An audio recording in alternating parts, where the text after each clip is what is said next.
Everyone, എല്ലാവർക്കും civil engineering classes YouTube ചാനലിലേക്ക് വീണ്ടും സ്വാഗതം. അപ്പോൾ നമ്മൾ ലാസ്റ്റ് വീഡിയോസിൽ കണ്ടുകൊണ്ടിരുന്നത് എഞ്ചിനീയറിംഗ് ഡ്രോയിങ് സബ്ജക്റ്റിൻ്റെ പ്രീവിയസ് ഇയർ ക്വസ്റ്റ്യൻസ് ആണ്. ഇത് ലാസ്റ്റ് വീഡിയോ ആയിരിക്കും അതിൻ്റെ, അതായത് തേർഡ് പാർട്ടാണ്. സ്കെയിൽസ് ആണ് ടോപ്പിക്ക്. നമുക്ക് ക്വസ്റ്റ്യൻസ് പെട്ടെന്ന് തന്നെ നോക്കാം. When 1 centimeter on a map represents 10 meter on a ground, the RF is. RFിൻ്റെ ഫോർമുല നമുക്കറിയാം. RF എന്ന് പറയുന്നത് map distance divided by original distance in the ground ആണ്. സോ 10 സെൻറ്റിമീറ്ററിന് റെപ്രസെൻറ്റ് ചെയ്യാൻ 10 മീറ്ററിന് റെപ്രസെൻറ്റ് ചെയ്യാനായിട്ട് 1 സെൻറ്റിമീറ്റർ ഓൺ ദ മാപ്പാണ്. So the representative fraction of the RF is equal to 1 divided by 10 into 100, that is equal to 1 by 1000. Similar question തന്നെയാണ് അടുത്തത്. When 1 centimeter on a map represents 20 meter on the ground, RF will be. RF is equal to 1 centimeter divided by 20 meter into 100, that is equal to 1 divided by 2000. The actual method adopted for representing scale on a map is diagonal scale, representative fraction, plane scale, graphical scale. Answer graphical scale ആണ്. Graphical scale representation നമ്മൾ first ഇയറിലൊക്കെ ചെയ്തിട്ടുണ്ട്. നമ്മൾ ഏത് സ്കെയിലാണ് എടുത്തതെന്നുള്ളത് ഡ്രോയിങ്ങിൽ നമ്മൾ വരച്ച് കാണിക്കുമായിരുന്നു. The scale used in a drawing is 1:2. The actual length of a 10 mm line in the drawing is. Representative fraction അല്ലെങ്കിൽ RF തന്നിട്ടുള്ളത് 1/2 ആണ്. അപ്പോൾ 10 mm ആണ് ഡ്രോയിങ്ങിലെ ഹൈറ്റ്. അങ്ങനെയാണെങ്കിൽ ഒറിജിനൽ അല്ലെങ്കിൽ ആക്ച്വൽ ലെങ്ത് എത്രയാണ്? Actual length is equal to 20 mm. On a diagonal scale, it is possible to read up to diagonal scale 3 dimension വരെ അറ്റ് എ ടൈം വായിക്കാൻ പറ്റും. അതായത് ഇപ്പോൾ മില്ലിമീറ്റർ, സെൻറ്റിമീറ്റർ, മീറ്റർ അങ്ങനെ കോൺസിക്യൂട്ടീവ് ആയിട്ടുള്ള 3 സ്കെയിൽ ഒരുമിച്ച് നമുക്ക് വായിക്കാൻ പറ്റും. അതിന് പറയുന്ന പേരാണ് diagonal scale. Instrument used to measure the angles or the drawing lines at a given angles are mini drafter, pro circle, protractor, compass. ഇത് ആക്ച്വലി ഒരു PSCയുടെ ഒരു ഡിലീറ്റഡ് ക്വസ്റ്റ്യൻ ആണ്. കാരണം ഇതിനകത്തൊരു മൾട്ടിപ്പിൾ ആൻസേഴ്സ് ആണ് വന്നിരിക്കുന്നത്. പ്രോ സർക്കിളിന് പോസിബിൾ ആണ്, പ്രൊട്രാക്ടറിന് പോസിബിൾ ആണ്. അതുപോലെ it's not grafter, it is drafter. Mini drafter use ചെയ്തിട്ട് നമുക്ക് റിക്വയർഡ് ആംഗിൾസിൽ ലൈൻ വരയ്ക്കാൻ പോസിബിൾ ആണ്. സോ അതൊരു ഡിലീറ്റഡ് ക്വസ്റ്റ്യൻ ആണ്. A scale that is used to represent 3 units of measurement, metre, decimetre, centimetre. ഏതാണെന്നാണ് ചോദ്യം. ഓൾറെഡി നമ്മൾ പറഞ്ഞു, ഡയഗണൽ സ്കെയിലാണ് ആൻസർ. പ്ലെയിൻ സ്കെയിൽ ആകുമ്പോൾ 2 യൂണിറ്റ്സ് അറ്റ് എ ടൈം പറ്റും. കമ്പാരിറ്റീവ് സ്കെയിൽ ആകുമ്പോൾ 2 ഡിഫറെൻ്റ് ആയിട്ടുള്ള യൂണിറ്റ് അല്ലെങ്കിൽ scale with same RF value. On diagonal scale it is possible to read up to 3 units. Which one of the following scale is the largest ആയിട്ടുള്ള scale ഏതാണെന്നാണ് question. So first option എന്ന് പറയുന്നത്, answer mark ചെയ്തിട്ടുണ്ട് already. 1 centimetre divided by 100 metre ആണ്. അതായത് 1 divided by 100 into 100 same യൂണിറ്റിലേക്ക് മാറ്റുകയാണ്. നമുക്ക് RF ആക്കി തന്നെ കൺവേർട്ട് ചെയ്ത് നോക്കാം. നെക്സ്റ്റ് എന്ന് പറഞ്ഞാൽ 1 ഡിവൈഡഡ് ബൈ അല്ലെങ്കിൽ 1:4,20,000 ആണ്. എനിവേ ഇതിന് A കമ്പയർ ചെയ്യുമ്പോൾ ചെറുതാണ്, അപ്പോൾ അതെന്തായാലും ആൻസർ അല്ല. Next 1 centimetre divided by 10 kilometre ആണ്. 10 ഇൻറ്റു 1000, അപ്പോൾ മീറ്റർ ആവും. ഇൻറ്റു 100 ചെയ്യുമ്പോഴേക്കും ഇറ്റ് വിൽ ബിക്കം സെൻറ്റിമീറ്ററിലേക്കാവും. അപ്പോൾ എനിവേ എയേക്കാളും സ്മോൾ സ്കെയിലാണിത്. അതും ക്യാൻസലാക്കി. അപ്പോൾ 10 കിലോമീറ്റർ എന്നുള്ളത് സ്മോൾ ആണെങ്കിൽ 1 സെൻറ്റിമീറ്റർ ഈക്വൽ ടു 100 കിലോമീറ്റർ എന്നുള്ളത് അതിനേക്കാളും ചെറുതായിരിക്കും. അപ്പോൾ option is A, that is 1 centimetre equal to 100 metre. 1 decametre equal to, നമ്മൾ മീറ്ററിൻ്റെ ഡിഫറെൻറ്റ് യൂണിറ്റ്സ് നമ്മൾ പഠിച്ചതാണ്. Milli, centi, deci, metre, deca. ഇത് ചെറിയ ക്ലാസ്സിൽ പഠിക്കുന്നതാണ്. Deca, hecto, final kilometre. അതായത് 10 മില്ലിമീറ്റർ ചേരുമ്പോൾ 1 സെൻറ്റിമീറ്റർ ആവും. 10 സെൻറ്റിമീറ്റർ ചേരുമ്പോൾ 1 ഡെസിമീറ്റർ ആവും. 10 ഡെസിമീറ്റർ ചേരുമ്പോൾ 1 മീറ്റർ ആവും. അതുപോലെ 10 മീറ്റർ ചേരുമ്പോൾ 1 ഡെക്കാമീറ്റർ ആവും. 10 ഡെക്കാമീറ്റർ ചേരുമ്പോൾ 1 ഹെക്ടോമീറ്റർ ആവും. So the answer is hectometre. The representative factor 1/100 signifies a scale of 1/100 scale represent RF represent ചെയ്യുന്ന സ്കെയിൽ ഇതിനകത്ത് ഏതാണെന്നാണ് ക്വസ്റ്റ്യൻ. സോ ഫസ്റ്റ് എന്ന് പറയുന്നത് 1 centimetre is equal to 10 first option നോക്കാം. 1 centimetre is equal to 10 decimetre ആണ്. അപ്പോൾ already പറഞ്ഞു milli senti decimetre ആണ്. അതായത് 10 സെൻറ്റിമീറ്റർ ചേരുമ്പോഴാണ് ഒരു ഡെസിമീറ്റർ ആവുന്നത്. So 1 centimetre divided by 10 decimetre, ഡെസിമീറ്ററിനെ സെൻറ്റിമീറ്റർ ആക്കാൻ into 10 that is equal to 1/100. So first option തന്നെ ശരിയായി. 1 സെൻറ്റിമീറ്റർ ഈക്വൽ ടു 10 ഡെസിമീറ്റർ ആണ് answer. Which one of the following scale has a common representative factor but read in a different units? Answer is comparative scale. Which one of the following is not a reduction scale? Reduction scale അല്ലാത്തത് ഏതാണെന്നാണ് question. So 1:200. 1:200 എന്ന് പറഞ്ഞാൽ അർത്ഥം എന്ന് പറഞ്ഞാൽ 200 part അല്ലെങ്കിൽ 200 units ഉള്ള ഒരു real ഒബ്ജക്റ്റിന് 1 യൂണിറ്റായി കാണിക്കുന്നതെന്നാണ് അർത്ഥം. നെക്സ്റ്റ് 6 യൂണിറ്റ് ഉള്ളതിനെ 5 യൂണിറ്റായി കാണിക്കുന്നു. 1:1 എന്ന് പറയുന്നത് ഫുൾ സ്കെയിലിൻ്റെ RF വാല്യൂ ആണ്. സോ അതാണ് ആൻസർ. റിഡക്ഷൻ സ്കെയിൽ അല്ലാത്തത് 1:1. RF of A full scale is already കണ്ടു ഈക്വൽ ടു 1. 1:1 അല്ലെങ്കിൽ 1. When 10 mm long line is shown in a drawing by a line 10 centimeter, the scale is. So 10 mm ഉള്ള original ലൈനെ നമ്മൾ 10 centimetre ആയിട്ട് കാണിക്കുകയാണ്. അപ്പോൾ into 100. So RF value നോക്കുകയാണെങ്കിൽ it is 10:1. This is an enlarging scale. The plain scale of 1 centimetre equal to 4.7 metre. അങ്ങനെയാണെങ്കിൽ RF എത്രയാണെന്നാണ് question. So it is 1:4.7 metre into 100 that is 1:470. 1:470 ആണ് answer. Third option none of this ആയിരുന്നു, അതുകൊണ്ട് type ചെയ്യാതിരുന്നത്. When 2 inch in A drawing represent 12 yard in the ground then the RF value will be. 2 inch in the ground represents 12 yard in the ground. അങ്ങനെയാണെങ്കിൽ RFൻ്റെ value എത്രയാണെന്നാണ്. So 1 inch equal to 2.34 centimetre ആണ്. അപ്പോൾ 2 × 2.34. അതുപോലെ തന്നെ 12 yard എന്ന് പറയുന്നത് 0.914 metre ആണ്.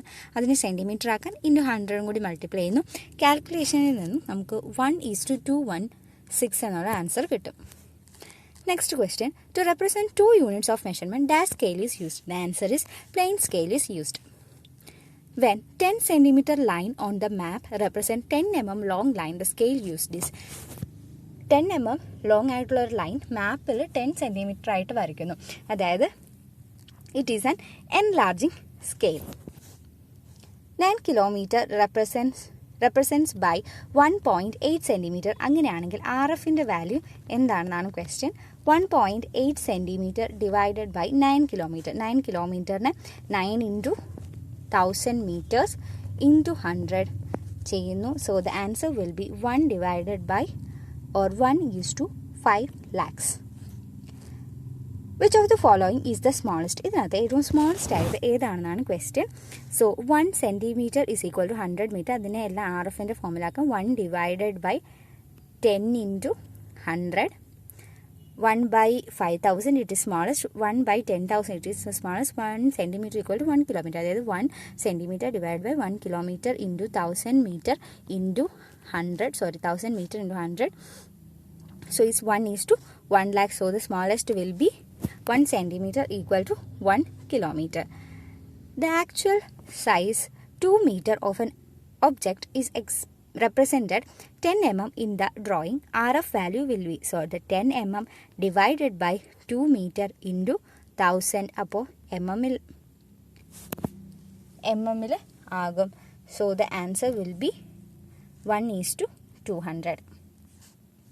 The scale used for drawing the actual size of the object in the paper.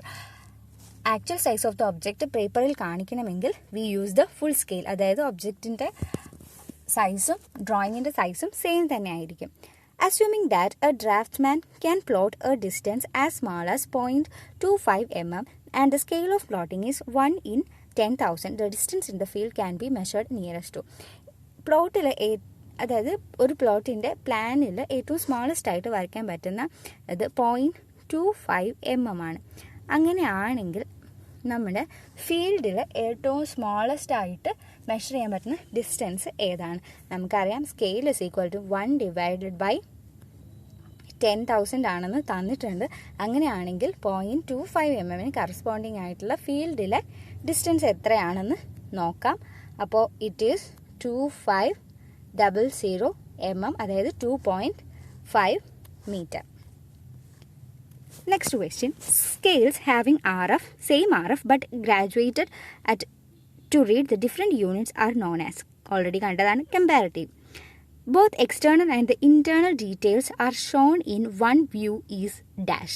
ഇത് കൂടുതലും മെക്കാനിക്കൽ പാർട്സിൻ്റെ സെക്ഷൻസിന് എടുക്കുമ്പോഴാണ് ഈ ഡിഫറെൻറ്റ് ടൈപ്സ് ഓഫ് സെക്ഷൻസ് എന്നുള്ള ഇത് വരുന്നത്. അതുകൊണ്ടാണ് അത് കവർ ചെയ്തിരുന്നത്. പക്ഷേ നമ്മുടെ എക്സാമിനും ക്വസ്റ്റ്യൻസ് ചോദിച്ചിട്ടുണ്ട്. അപ്പോൾ നമുക്ക് different types of section views ഏതൊക്കെയാണെന്ന് നോക്കിക്കളയാം. ഫസ്റ്റ് എന്ന് പറയുന്നത് ഫുൾ സെക്ഷനാണ്. ഫുൾ സെക്ഷൻ എന്ന് പറഞ്ഞാൽ നമുക്ക് ഏത് പാർട്ടിൻ്റെയാണ് സെക്ഷൻ കാണേണ്ടത് അതിനെ ഫുള്ളി ഒരു പ്ലെയിൻ കൊണ്ട് കട്ട് ചെയ്യുന്നു. ആൻഡ് ആ കട്ടിംഗ് പ്ലെയിൻ എന്ന് പറയുന്നത് സ്ട്രെയിറ്റും ആയിരിക്കും. ഈ ഫിഗർ നോക്കിയാൽ നമുക്കറിയാം ഇതാണ് ആ കട്ടിംഗ് പ്ലെയിൻ. അത് എക്സാക്ട്ലി നമ്മുടെ ഒബ്ജക്റ്റിനെ അല്ലെങ്കിൽ പാർട്ടിനെ ഹാഫ് ആക്കണമെന്ന് നിർബന്ധമില്ല. ഫുൾ സെക്ഷൻ വ്യൂ എന്ന് പറയുന്നത് പാർട്ടിനെ ഫുള്ളി ഡിവൈഡ് ചെയ്യുന്നു ഒരു സിംഗിൾ സ്ട്രെയിറ്റ് ആയിട്ടുള്ള ഒരു കട്ടിംഗ് പ്ലെയിൻ യൂസ് ചെയ്ത്. നെക്സ്റ്റ് എന്ന് പറയുന്നത് ഓഫ്സെറ്റ് സെക്ഷൻ. ഓഫ്സെറ്റ് സെക്ഷൻ എന്ന് പറയുന്നത് നമ്മുടെ കൂടുതൽ ഡീറ്റെയിൽസ്, നമ്മുടെ പാർട്ടിൻ്റെ കൂടുതൽ ഇൻറ്റേർണൽ ഡീറ്റെയിൽസ് നമുക്ക് കിട്ടാൻ വേണ്ടിയിട്ട് യൂസ് ചെയ്യുന്ന സെക്ഷനാണ് ഓഫ്സെറ്റ് സെക്ഷൻ. ഓഫ്സെറ്റ് സെക്ഷനും നമ്മുടെ പാർട്ടിനെ ഫുള്ളായിട്ട് ഡിവൈഡ് ചെയ്യുന്നുണ്ട്. പക്ഷേ അത് സ്ട്രെയിറ്റ് ലൈൻ ആയിട്ടല്ല, ഇങ്ങനെ ഒരു ബെൻഡിങ് ആയിട്ടുള്ള കട്ടിങ് ലൈൻ ആയിരിക്കും. സോ ദാറ്റ് മാക്സിമം ഡീറ്റെയിൽസ് നമുക്ക് കിട്ടും. എപ്പോഴും ഒരു പാർട്ട് അല്ലെങ്കിൽ ഒരു ബോഡി അല്ലെങ്കിൽ ഒരു ഒബ്ജക്റ്റിൻ്റെ പെക്യുലിയർ ആയിട്ടുള്ള പാർട്സ് എല്ലാം ഒരു ലൈനിൽ വരണമെന്ന് നിർബന്ധമില്ല. അങ്ങനെയുള്ള കണ്ടീഷനിലാണ് ഇങ്ങനെയുള്ള ബെൻഡിങ് ആയിട്ടുള്ള ഒരു കട്ടിംഗ് ലൈൻ നമ്മൾ ചൂസ് ചെയ്യുന്നത്. സോ ഓഫ്സെറ്റ് സെക്ഷനിൽ ബെൻഡിങ് ആയിട്ടുള്ള ഒരു കട്ടിംഗ് പ്ലെയിൻ ആണുള്ളത്. അത് മറിച്ച് ഫുൾ സെക്ഷൻ ആണെന്നുണ്ടെങ്കിൽ സ്ട്രെയിറ്റ് ആയിട്ടുള്ള ഒരു കട്ടിംഗ് പ്ലെയിൻ ആണ് ഉള്ളത്. ഇത് യൂഷ്വലി യൂസ് ചെയ്യുന്നതെന്ന് പറഞ്ഞാൽ when several features of an object don't line up. ഒരേ ലൈനിൽ തന്നെ സെവറൽ ഫീച്ചേഴ്സ് വരാൻ പറ്റില്ല. അപ്പോൾ ഓരോ ഫീച്ചേഴ്സിന് വേണ്ടിയിട്ട് സെപ്പറേറ്റ് ഓരോ ഫീച്ചേഴ്സിൻ്റെ അടുത്ത് എന്നിട്ട് ഡിഫറെൻറ്റ് സെക്ഷൻസ് എടുക്കുന്നതിനേക്കാളും എളുപ്പം എന്താണ്, ഒരു സെക്ഷൻ പ്ലെയിൻ തന്നെ ബെൻഡ് ചെയ്ത് എല്ലാ ഫീച്ചേഴ്സിലും കൂടി കട്ട് ചെയ്യുന്നതാണ്. സോ അതാണ് ഓഫ്സെറ്റ് സെക്ഷൻ. ഇനി അടുത്തത് half section view. Half section വ്യൂവിൻ്റെ പ്രത്യേകത എന്ന് പറഞ്ഞാൽ ഇത് മോസ്റ്റ്ലി യൂസ് ചെയ്യുന്നത് ഒരു ആക്സിസ് ഓഫ് റൊട്ടേഷനുള്ള പാർട്സാണ്. ഞാൻ ഓൾറെഡി പറഞ്ഞു മെക്കാനിക്കൽ സെക്ഷൻ്റെ വെച്ചിട്ടാണ് ഇതെല്ലാം ഡിഫൈൻ ചെയ്തിരിക്കുന്നത്. അപ്പോൾ ഒരു ആക്സിസ് ഓഫ് റൊട്ടേഷൻ ഉള്ള പാർട്സുകൾക്കാണ് കൂടുതലായിട്ട് ഈ സെക്ഷൻസ് യൂസ് ചെയ്യുന്നത്. ഇതിനകത്തെന്ന് പറഞ്ഞാൽ ഇൻസൈഡ് ആൻഡ് ഔട്ട്സൈഡ് ഡീറ്റെയിൽസ് നല്ലതായിട്ട് കിട്ടാൻ വേണ്ടിയിട്ടാണ് ഈ ഒരു വ്യൂ യൂസ് ചെയ്യുന്നത്. ഇതിലെന്താണെന്ന് വെച്ചാൽ 1/4 ആയിട്ട് നമ്മുടെ പാർട്ടിനെ കട്ട് ചെയ്യും. ഇതാണ് 1/4 ആയിട്ട് നമ്മുടെ പാർട്ടിനെ കട്ടിംഗ് പ്ലെയിൻ വെച്ചിട്ട് കട്ട് ചെയ്യും. ഓൾമോസ്റ്റ് നമ്മുടെ കട്ടിംഗ് പ്ലെയിൻ സെൻറ്റർ വരെ എക്സ്റ്റെൻഡ് ചെയ്യുന്നതും ആയിരിക്കും. അതിനാണ് ഹാഫ് സെക്ഷൻ വ്യൂ എന്ന് പറയുന്നത്. ഇതുകൊണ്ട് നമുക്ക് എക്സ്റ്റേണൽ ഡീറ്റെയിലും ഇൻറ്റേർണൽ ഡീറ്റെയിൽസും ഒരേ ഒരു വ്യൂവിൽ തന്നെ നമുക്ക് കിട്ടും. അതിനാണ് ഹാഫ് സെക്ഷൻ പ്ലെയിൻ എന്ന് പറയുന്നത്. Next removed section. Removed section എന്ന് പറഞ്ഞാൽ നമ്മൾ ഓർത്തോഗ്രാഫിക് പ്രൊജക്ഷൻ ചെയ്യുമ്പോഴാണ് അതിനകത്താണ് റിമൂവ്ഡ് സെക്ഷൻസ് വരുന്നത്. റിമൂവ്ഡ് സെക്ഷനിൽ നമ്മൾ ഒരു സെക്ഷൻ എടുത്തു കഴിഞ്ഞാൽ ആ സെക്ഷനെ നമ്മൾ സെപ്പറേറ്റ് ആയിട്ട് വരച്ച് കാണിക്കുന്നു. സോ ഇപ്പോൾ ഇതിൻ്റെ ഒരു ഫ്രണ്ട് വ്യൂ ആണ് ഈ വരച്ച് കാണിച്ചിരിക്കുന്നത്. ഒരു ഫ്രണ്ട് വ്യൂ ആണ്. ഫ്രണ്ട് വ്യൂവിനകത്ത് തന്നെ ഫസ്റ്റ് ഫിഗറിൽ എന്താണെന്ന് വെച്ചാൽ ഫ്രണ്ട് വ്യൂവിനകത്ത് തന്നെ സെക്ഷൻ എടുത്തിട്ട് ഇതിൻ്റെ ക്രോസ് സെക്ഷൻ എടുത്തിട്ട് ഫ്രണ്ട് വ്യൂവിൽ തന്നെ സൂപ്പർ ഇമ്പോസ് ചെയ്താണ് കാണിച്ചിരിക്കുന്നത്. അപ്പോൾ നമുക്ക് റീഡിങ് അത്ര പോസിബിൾ അല്ല. മറിച്ച് റിമൂവ്ഡ് സെക്ഷൻ എന്ന് പറയുമ്പോൾ നമ്മൾ വ്യൂവിൽ നിന്ന് മാറി സെക്ഷനെ കാണിക്കുന്നു. ഇതിനെ പറയുന്ന പേരാണ് റിമൂവ്ഡ് സെക്ഷൻ. അടുത്തത് റിവോൾവ്ഡ് സെക്ഷൻ. റിമൂവ്ഡ് സെക്ഷൻ്റെ വേറൊരു അല്ലെങ്കിൽ ഓപ്പോസിറ്റ് ആയിട്ട് വരുന്ന ഒരു സെക്ഷനാണ് റിവോൾവ്ഡ് സെക്ഷൻ. റിവോൾവ്ഡ് സെക്ഷൻ നമ്മൾ എന്താണ് കാണുന്നതെന്ന് വെച്ചാൽ ഇതിപ്പോൾ ഈ പാർട്ടിൻ്റെ ഫ്രണ്ട് വ്യൂ ആണ് ഈ കാണിച്ചിരിക്കുന്നത്.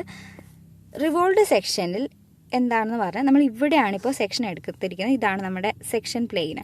സെക്ഷൻ പ്ലെയിനിനെ നമ്മൾ 90 ഡിഗ്രി റൊട്ടേറ്റ് ചെയ്ത് കുറച്ചും കൂടി കാണാൻ പറ്റുന്ന രീതിയിൽ ആ ഫ്രണ്ട് വ്യൂവിൽ തന്നെ കാണിച്ചിരിക്കുന്നു. ഇതാണ് നമ്മുടെ സെക്ഷൻ പ്ലെയിന്. ശരിക്കും വ്യൂ എങ്ങനെയാണ് കിട്ടേണ്ടത്? ഇങ്ങോട്ടാണ് കിട്ടേണ്ടത്. അപ്പോൾ നമുക്കത് കാണാൻ പറ്റില്ല. അതുകൊണ്ട് അതിനെ 90 ഡിഗ്രി റൊട്ടേറ്റ് ചെയ്ത് ഫ്രണ്ട് വ്യൂവിൽ തന്നെ കാണിച്ചിരിക്കുന്നു. ഇതാണ് റിവോൾവ്ഡ് സെക്ഷൻ. റിമൂവ്ഡ് സെക്ഷനും റിവോൾവ്ഡ് സെക്ഷനും തമ്മിലുള്ള ഡിഫറൻസ് എന്ന് വെച്ചാൽ റിമൂവ്ഡ് സെക്ഷൻ്റെ സെക്ഷൻ ഡിഫറെൻ്റ് ആയിട്ട് നമ്മുടെ ഫ്രണ്ട് വ്യൂവിൽ നിന്നും സെപ്പറേറ്റ് ആയിട്ട് കാണിക്കുന്നു. റിവോൾവ്ഡ് സെക്ഷനിലാണെങ്കിൽ ഫ്രണ്ട് വ്യൂവിൽ തന്നെയായിരിക്കും കാണിക്കുന്നത്. ഇനി അടുത്ത ക്വസ്റ്റ്യൻ. അപ്പോൾ നമ്മൾ ഓൾമോസ്റ്റ് ക്വസ്റ്റ്യനൊക്കെ കഴിഞ്ഞു. ഇനി ഒരു മിസ്ലേനിയസ് ടോപ്പിക്കാണ്, അതായത് ഡെവലപ്മെൻറ്റിൽ നിന്നുള്ള ക്വസ്റ്റ്യനാണ്. The process of unfolding all the surface of the object on a plane is called as a development of a surface. A drawing which shows the true shape of the surface of a solid in one plane. അതിന് പറയുന്നതാണ് development എന്ന്. അതായത് ഒരു പ്ലെയിനിൽ ഒരു solid സർഫസിനെ നമുക്ക് single പ്ലെയിനിൽ കാണിക്കണമെങ്കിൽ നമ്മൾ അതിനെ അൺഫോൾഡ് ചെയ്തെടുത്ത് ഒരു സിംഗിൾ പ്ലെയിനിൽ കാണിക്കുന്നു. ഇതിന് പറയുന്ന പേരാണ് development of surface. Next, development of the curved surface of a cone എന്താണ്? ഡയമീറ്റർ, സർക്കംഫറൻസ്, സെക്ടർ, കോഡ്. സോ ഇതാണ് development of curved surface of a cone. It is a sector. Next എന്ന് പറയുന്നത് development of the surface of a pyramid consists of a number of equal dashed triangles in contact. Pyramid നമുക്കറിയാം, ഇതൊരു hexagonal പിരമിഡിൻ്റെ ഫിഗറാണ് കാണിച്ചിരിക്കുന്നത്. പിരമിഡിൻ്റെ development എടുക്കുമ്പോൾ അല്ലെങ്കിൽ പിരമിഡിൻ്റെ surface unfold ചെയ്തെടുക്കുമ്പോൾ നമുക്ക് എന്ത് ടൈപ്പ് ട്രയാങ്കിളാണ് കിട്ടുന്നത്? നമുക്ക് ഈ ഫിഗറിൽ നിന്ന് തന്നെ മനസ്സിലാക്കാം. It is isosceles triangles. The development of a cube consists of dash equal squares. എത്ര ഈക്വൽ സ്ക്വയർസ് ചേർന്നിട്ടാണ് ഡെവലപ്മെൻറ്റ് ഓഫ് എ ക്യൂബ് ഉണ്ടാകും? നമുക്കറിയാം ക്യൂബിന് എത്ര ഫേസസ് ആണുള്ളത്? ഈക്വൽ ആയിട്ടുള്ള 6 സ്ക്വയർ ഫേസസ് ആണുള്ളത്. സോ 6 സർഫസ് ചേരുമ്പോഴാണ് 6 ഈക്വൽ സ്ക്വയർസ് ചേരുമ്പോഴാണ് ഡെവലപ്മെൻറ്റ് ഓഫ് എ ക്യൂബ് കിട്ടുന്നത്. നെക്സ്റ്റ്, ഇത് എവിടെയാണ് ഇൻസ്ട്രുമെൻറ്റ്സിൽ പറയേണ്ടിയിരുന്ന ഒരു ക്വസ്റ്റ്യൻ ആണ്. That is grid reference in drawing is recommended for. Grid reference ഡ്രോയിങ്ങിൽ എന്തിനാണ് വരയ്ക്കുന്നത്? Location of the capital letter in the drawing, location of the numerical, location of symbols, location of detail in A drawing. Answer is location of A detail in A drawing ആണ്. അപ്പോൾ നമ്മൾ drawing ഷീറ്റിൻ്റെ parts ഒക്കെ കണ്ടപ്പോൾ നമ്മൾ പറഞ്ഞതാണ് കുറച്ച് ഈ ഗ്രിഡ് റെഫറൻസിനെ പറ്റി പറയാൻ വിട്ടുപോയി അതിനകത്ത്. അപ്പോൾ ഇതാണ് ഒരു ബേസിക് ആയിട്ടുള്ള ഒരു ഡ്രോയിങ് ഷീറ്റ്. ടൈറ്റിൽ ബ്ലോക്ക് ഉണ്ട്, border, frame, margin line, orientation mark കൊടുക്കും. അതൊക്കെ നമ്മൾ കൊടുക്കാറില്ല, പക്ഷേ ഇതാണ് ഒരു ബേസിക് ആയിട്ടുള്ള